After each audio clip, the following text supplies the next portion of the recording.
ওম শান্তি। Good morning. সবাইকে নমস্কার জানাই। আজ 16ই ফেব্রুয়ারি 2026 সাল। আজকে প্রাত মুরলিতে আমাদের প্রাণেশ্বর, আমাদের ঈশ্বর, আমাদের শিব বাবা তিনি খুব সুন্দর করে আমাদের শারীরিক ও মানসিক শক্তি বৃদ্ধির জন্য দুটো যোগাসনের কথা বলছেন। একটার নাম রাজযোগ, একটার নাম হঠযোগ। রাজযোগ নাম তো অনেকে শুনেছেন এবং হঠযোগের নামও অনেকে শুনেছেন, কিন্তু দুটো কি কাজ করে সেটা কি জানেন? অর্থাৎ আমরা জীবনে জীবনকে পরিচালিত করার জন্য আমাদের দুটো শক্তির কিন্তু আবশ্যকতা রয়েছে। একটা মানসিক শক্তি, একটি শারীরিক শক্তি। মানসিক শক্তি নেই, শারীরিক শক্তি অনেক আছে, তাহলে সে কিন্তু সারা জীবন খেটেই যায়, তার মন শান্ত হয় না। আবার মানসিক শক্তি আছে, শারীরিক শক্তি নেই, সেও কিন্তু হীনমন্যতায় ভোগে, তাই না? আমরা দেখি কত মানুষ অনেক বুদ্ধিমান, সে কি করে, বিছানায় শুয়ে থাকে এবং হুইল চেয়ারে বসে থাকে, তার শরীরের ক্ষমতা নেই কিন্তু বুদ্ধি খুব বেশি আছে, মানসিক শক্তিও বেশি আছে। তাই দুটোকে একসাথে আমরা কিভাবে বাড়াবো, চলুন আজকে আমরা জানবো। শিব বাবা প্রাণেশ্বর, পতিত পাবন। তিনি বলছেন, আমি প্রাণের অধিপতি এবং অপবিত্রকে পবিত্র বানাই। প্রাণেশ্বর অর্থাৎ তিনি আত্মাদের আধ্যাত্মিক শক্তি দান করেন। মৃত প্রায় এই চেতনাহীন পৃথিবীতে যে লোকেরা আজকে রয়েছে, তাদের চেতনা থাকার জন্য তারা প্রায় মৃত প্রায় হয়ে রয়েছে, তাদেরকে পুনর্জীবিত করেন কে? প্রাণেশ্বর শিব বাবা।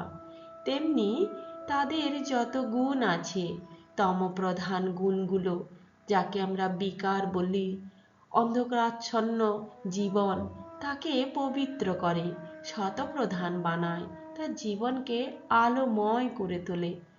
তাহলে ভাবুন, ঈশ্বর কি না করতে পারে, তবেই না তিনি ভগবান, ভাগ্য বিধাতা। তো তিনি জ্ঞান ও রাজযোগের মাধ্যমে আত্মাকে স্মরণ করায়। আত্মা পরমাত্মার যে মিলন বা মেলবন্ধন বা একই শক্তির সত্তা, তিনি তা বুঝিয়ে দেন। তার আগমন মুক্তির এবং জীবন মুক্তির পথও তিনি উন্মোচন করেন। তাই শিব বাবা আত্মার প্রকৃত পরিচয়কে জাগ্রত করে তাকে শক্তিশালী, পবিত্র এবং জীবন মুক্ত করার পথ বলে দেন। হঠযোগ। হঠযোগ হলো এমন যোগাসন পদ্ধতি যা আমাদের শরীরকে শক্তিশালী করে। এটা যদি আমরা শিখে যাই তাহলে শরীর নমনীয় হয়, শরীরের মধ্যে এক প্রকার শক্তি কাজ করে। হঠ মানে সূর্য অর্থাৎ প্রাণ শক্তি, আর ঠ মানে কি? চন্দ্র, মন শক্তি। অর্থাৎ আমরা শরীর মন প্রাণের মধ্যে যে সমন্বয় প্রক্রিয়া যদি চালাতে চাই, তাহলে আমাদেরকে যোগাসন, শারীরিক ব্যায়াম করা আবশ্যক। এটা আমাদের মেডিকেল সায়েন্স ও বলে, এটা আমরা অনুভবও করি। তাই শারীরিক দৃষ্টিকোণ থেকে আমরা বলতে পারি, যে কোনো আসন, যে কোনো প্রাণায়াম এবং যে কোনো মুদ্রা, প্রত্যেকটাই কিন্তু আমাদের জীবনে উপযোগী। আমাদের পেশি, রক্ত সঞ্চালন এবং আমাদের শরীরের নমনীয়তার জন্য, আমাদের হরমোনের ভারসাম্য রক্ষার জন্য, শরীরে রোগ প্রতিরোধ ক্ষমতা বৃদ্ধি জন্য কিন্তু সূর্য নমস্কার বা ত্রিকোণাসন, অন্যান্য যে কোনো প্রকার আসন, নিয়মিত শরীর চর্চা করা এবং হাঁটা চলা, দৌড়ানো, এগুলো সবগুলো কিন্তু আবশ্যক রয়েছে। এর বৈজ্ঞানিক ব্যাখ্যা যদি আমরা বলতে পারি, তাহলে শরীরের অনেক যে ইন্টারনাল অর্গানগুলো রয়েছে, নার্ভাস সিস্টেম রয়েছে, সমস্ত কিছুর মধ্যে এক প্রকার অক্সিজেন প্রবাহিত হয়, শরীর তার ভারসাম্য বজায় পায়। তেমনি মনস্তাত্ত্বিক দিক থেকেও হাঠযোগের অনেক ভূমিকা আছে। মনের ব্যায়াম হয়, অর্থাৎ মনের ভেতরে যে উদ্বেগ বা বিশৃঙ্খলা তৈরি হয়, সেগুলো সব শৃঙ্খলা পরায়ণ হয়ে যায়। আর তেমনি হাঠযোগও আমাদের শরীরকে সুস্থ রাখে, পরিষ্কার পরিচ্ছন্ন থাকার প্রেরণা যোগায়। কিন্তু সীমাবদ্ধতা হলো একটাই, হাঠযোগ করলে আমাদের শরীর তো সুস্থ হয়ে যায়। যেমন আপনাকে বলি, অ্যাথলিট যারা খেলোয়াড় হয় তাদের শরীর কিন্তু খুব সুঠাম থাকে, শরীরের ক্ষমতা অনেক থাকে, কিন্তু তাদের মানসিক অবস্থার কিন্তু উন্নতি হয় না। তারা ভীষণ রাগ করে। আমরা খেলাধুলা দেখি, যারা ক্যাপ্টেনরা একটুতেই কতটা রেগে যাচ্ছে, তাহলে মানসিক শক্তির কি উন্নতি ঘটেছে? সারা তো শারীরিক শক্তিতে অনেক সক্ষম, কিন্তু মানসিক শক্তিতে তেমনি অক্ষম। তাই আমাদের ব্রহ্মাকুমারীতে শিব বাবা কি বলেন, যে তোমাকে রাজযোগ শেখায়, যেখানে তুমি তোমার মনকে শক্তিশালী করবে, আর মন শক্তিশালী হলে তোমার শরীর অটোমেটিক শক্তিশালী হবে। সেটাই আমরা জানব। রাজযোগ, রাজযোগ এখানে কোনো আসন ভিত্তিক যোগ নয়, এটা হলো মনের যোগ, যেখানে নিজেকে আত্মা জেনে পরমাত্মার সাথে আমরা সংযোগ হই, আমরা সম্পর্ক স্থাপন করি। এটাই হলো আমাদের রাজযোগ, যেখানে আমরা নিজেকে ভুলে যাই, আমি শরীর নই, আমি আত্মা, এবং এই আত্মার অসীম ক্ষমতা সেটা ভেতরে আমরা জাগ্রত করি, যাকে আন্তরিক ক্ষমতা বলে। এবং কে জাগিয়ে দিচ্ছেন? স্বয়ং শিব, যিনি নিরাকার জ্ঞানের সাগর। তিনি এখানে আমাদের রাজযোগ শেখান, কর্মযোগ শেখান। এর বৈজ্ঞানিক দৃষ্টিকোণ কি রয়েছে জানেন?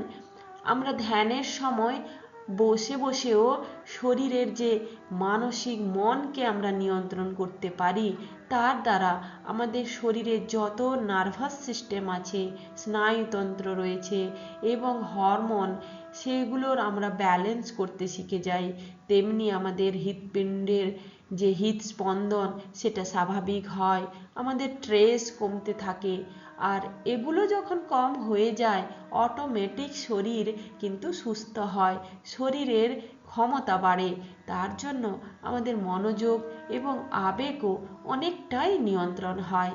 তাই রোজ প্রতিদিন 10 থেকে 15 মিনিট কমপক্ষে, বেশি করতে পারলে তো খুবই ভালো, আত্মস্মৃতিতে এই রাজযোগ অভ্যেস করলে অনেক অনেক মানসিক ক্ষমতা সহ শারীরিক ক্ষমতা কিন্তু বাড়তে থাকে। মনস্তাত্ত্বিক দৃষ্টিভঙ্গিতে এখন ডাক্তাররা বলছেন একটু করে রাজযোগ অভ্যেস করুন বা ধ্যান করুন, কিন্তু শিখিয়ে দেন না ওরা, আমরা শিখিয়ে দিই। যেখানে আপনি আপনার আত্মসম্মানটাকে বৃদ্ধি করবেন, আপনার ভেতরে রাগ, হিংসা, ভয়কে কমাতে পারবেন।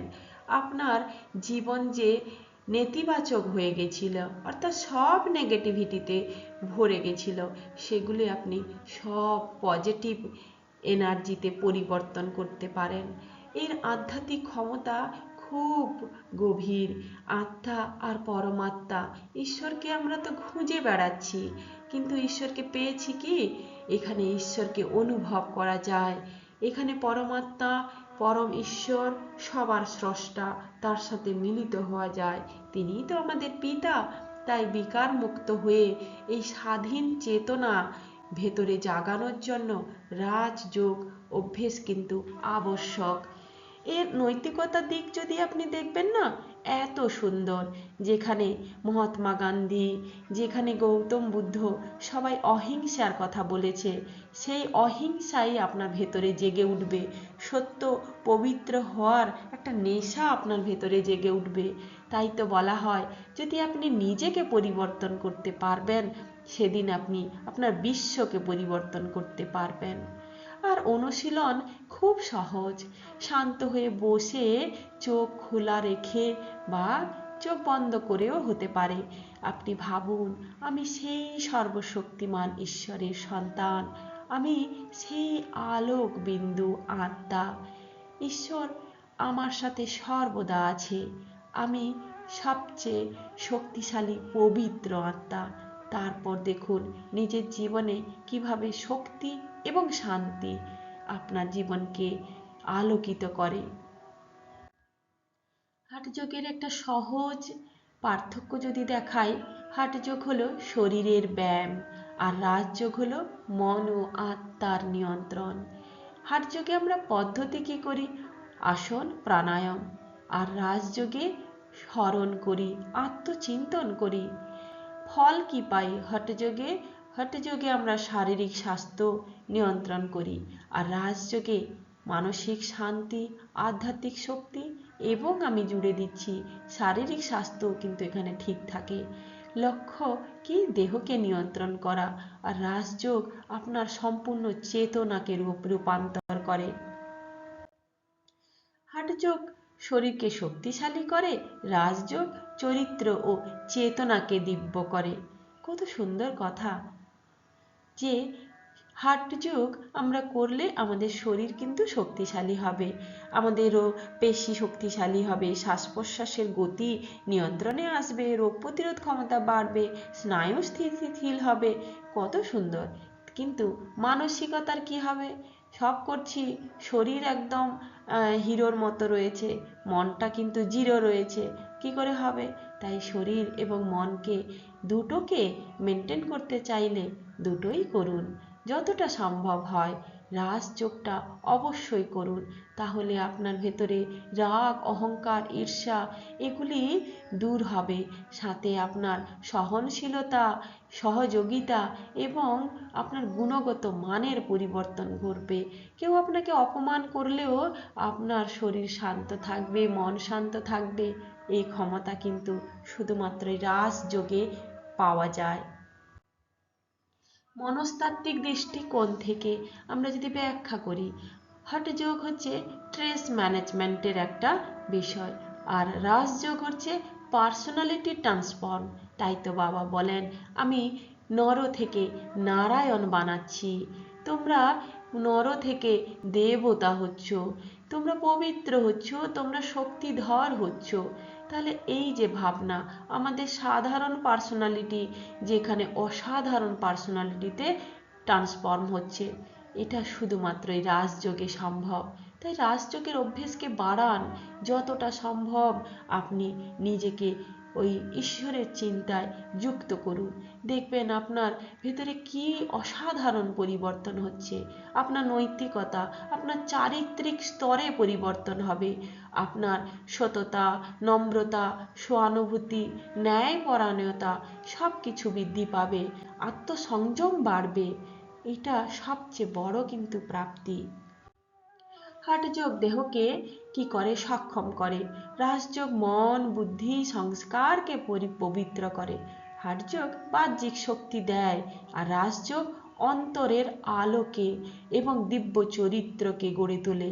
তাই তো বলি আমরা, শরীরের শক্তি কিন্তু সাময়িক, আর চেতনার দিব্যতা চিরস্থায়ী। শরীর দেখবেন অসুস্থ হয়ে গেছে, শরীরে রোগ বেঁধেছে, কিন্তু আপনার চেতনার দ্বারা আপনি যে সুন্দর সুন্দর কাজ করে গেছেন না, সেই কাজের দ্বারাই আপনাকে লোকে মনে করছে। তাহলে কোনটা চিরস্থায়ী? আপনার মৃত্যুর পরেও আপনাকে মনে করবে। তার প্রমাণ আমরা জানি। আমাদের মহান লোকেদের আমরা কেন মনে করি? শরীর দেখে না, অবশ্যই তার কর্মের দ্বারা। শরীরের শক্তি সাময়িক, চেতনার দিব্যতা চিরস্থায়ী। একে যদি আমরা একটু একটু করে ব্যাখ্যা করি, তাহলে সুন্দর এক সারমর্ম দাঁড়ায়। সেটা কি না, ব্যক্তিত্বে মূল্যবোধ, অভিজ্ঞতা, আভ্যন্তরীণ উপলব্ধি সময়ের সাথে যত বাড়ে ততই গভীর হয়। কিন্তু শরীর কিন্তু যত বয়স বাড়তে থাকে, শরীরের ক্ষমতা কিন্তু কমতে থাকে। এদিকে আপনি বিচার করুন, একটা বয়স বাড়ার সাথে সাথে শরীরের ক্ষমতা কমছে, একটা জিনিস কিন্তু বাড়তে থাকে, সেটা হচ্ছে তার সম্মান, অভিজ্ঞতা, তাই আমরা বলি experience person is the gold person. অর্থাৎ তার কাছ থেকেই আমাদের সবসময় সিদ্ধান্ত নেওয়া উচিত যে জীবনে অনেক বেশি সময় কাটিয়েছেন, দেখেছেন পৃথিবীটা না বেশি করে। তাই তো বলা হয় চেতনার দিব্যতা কতটা চিরস্থায়ী। সেই ব্যক্তি যদি অসম্ভব ভালো কাজ করে তাহলে আমরা তাকে ক্ষণে ক্ষণে মনে করি যে ওই ব্যক্তিটাকে যদি পেতাম তাহলে এই সমস্যার সমাধান এক্ষুনি করে দিত। শরীরটা কিন্তু থাকবে না, চেতনাটা, কর্মটা থেকে যাবে। একবার ভেবে দেখুন। মনস্তাত্ত্বিক বিশ্লেষণেও এর খুব রয়েছে। বাহ্যিক শক্তি আত্মবিশ্বাস দিতে পারে, কিন্তু তা পরিস্থিতি নির্ভর। আমরা যদি বাইরে থেকে শক্তি আনি, কেমন বলা হচ্ছে, একজন খেলোয়াড় বা একজন অ্যাথলেট সে কি করছে, রোজ পরিশ্রমের দ্বারা তার আত্মবিশ্বাস বাড়ছে যে আমি জিতবই। কিন্তু সেটা যদি পরিস্থিতি খারাপ হয়ে যায়, জিততে না পারে, তখন তার আর স্থায়িত্ব থাকে না। কিন্তু অন্তরের দিব্যতা, self awareness, compassion, emotional maturity, এগুলো কিন্তু আপনাকে একমাত্রই রাজযোগের দ্বারা প্রাপ্ত করা যায়। তাই নৈতিক শিক্ষা আমাদের যেটা দেয়, দেহের শক্তি অহং বাড়াতে পারে। আমি যদি একটু বেশি পরিশ্রম করে আমার কোচ আমাকে বলে যে হ্যাঁ তুমি পারবে, তুমি অনেক বেশি অ্যাক্টিভ রয়েছো, তাহলে কি হয়, আমার অহংকার বেড়ে যায়। কিন্তু নৈতিকতা আমাদের কি শিক্ষা দেয়, তোমার নম্রতা হওয়া দরকার, তোমার মানসিকতার উন্নতি থাকা দরকার। সেই জন্য সেটা রাজযোগ আমাদের নৈতিক চরিত্রের গঠন করে। শরীরের শক্তি সময় সাপেক্ষে ক্ষণস্থায়ী, সে তো আমরা জেনে গেছি। আর চেতনা, আলো, সেটা হচ্ছে অমর, যেটাকে বলা হয় অবিনাশী, কোনো দিন এর বিনাশ হয় না। তাই আপনি প্রকৃতভাবে কি সাধনা করবেন, দেহকে যত্ন করা না চেতনাকে উন্নত করা? একবার ভেবে দেখুন।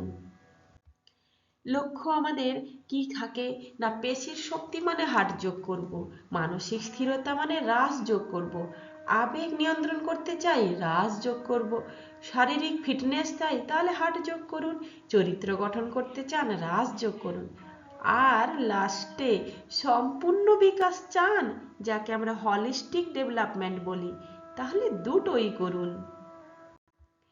দেহ শক্তি প্লাস মানের স্থিরতা প্লাস আত্মার জাগরণ হলো সম্পূর্ণ জীবন শক্তি।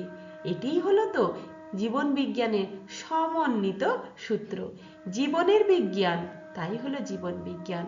জীবনের বিজ্ঞান কি, শরীর, মন আর আত্মার জাগরণ, এই তিনটেকে মেলবন্ধন করুন।